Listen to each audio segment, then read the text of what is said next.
Yeniden bir neçe zahmet etmin ağdalar için İsa Halifa'mın aydınlarından şekerim 17 yaşa geleyiptir deyin aydın başardımdan yerine etip deyin Halifa yürü onu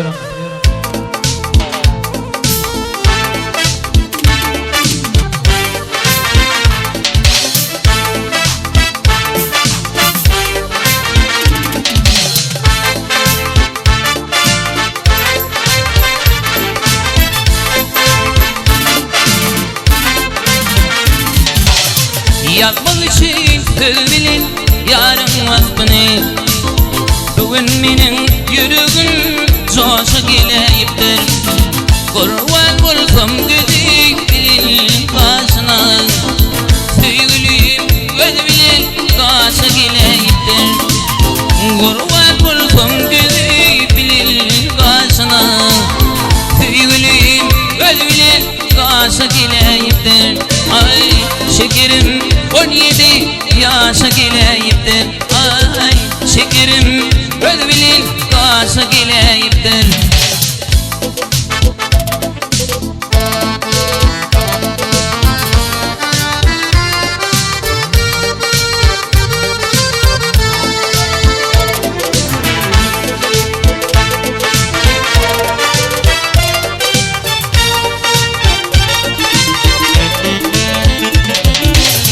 Aşk derdi aşık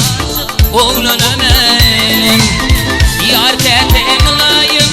yar kete dalım Gündüzler fikrimde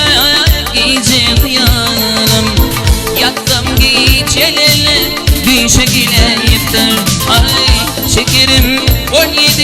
yaşa geleyiptir Ay şekerim öl bilin yaşa geleyiptir